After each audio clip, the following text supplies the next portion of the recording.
صدر آزاد جموں کشمیر بیرسٹر سلطان محمود چودھری نے کہا ہے کہ کشمیری عوام بھارت کے غصبانہ قبضے کے خاتمے کے لیے تاریخ کی لازوال جدوجہد کر رہے ہیں۔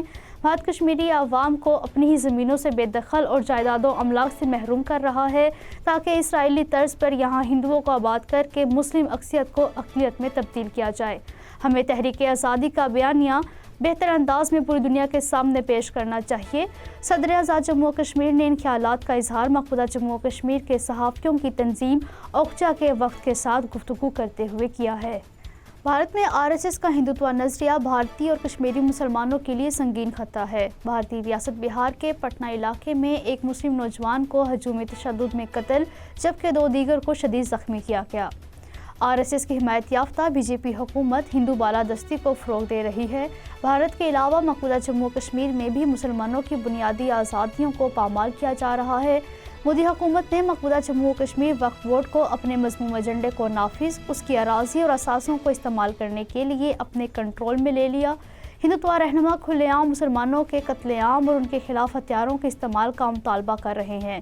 ماہرین مقبوضہ جموں کشمیر اور بھارت میں مسلمانوں کی نسل کشی کے بارے میں پہلے ہی خبردار کر چکے ہیں۔ بھارت میں مسلمانوں کے تحفظ کا واحد طریقہ ہندو انتہا پسند تنظیموں کو دہشت گرد تنظیموں کے طور پر ان کے ساتھ سلوک کرنا ہے۔ پلوامہ کے اچھن علاقے میں آج ایک بینک گارڈ سنجے پنڈت کو گولی مار کر ہلاک کیا گیا۔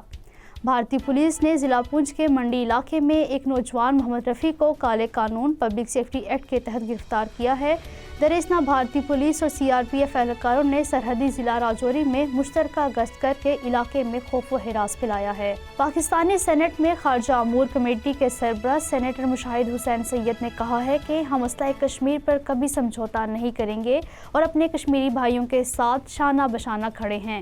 ایک ٹویٹر سپیس پر پاکستانی نوجوانوں سے خطاب کرتے ہوئے مشاہد حسین سید نے کہا ہے کہ پوری دنیا میں مقیم کشمیریوں اور پاکستانیوں کے نشریاتی اداروں، اخبارات، اسکالرز، دانشوروں، صحافیوں، سوشل میڈیا ایکٹیوسٹ کو وقت کی ضرورت کو مد نظر رکھ کر مسئلہ کشمیر کو اجاگر کرنا ہوگا۔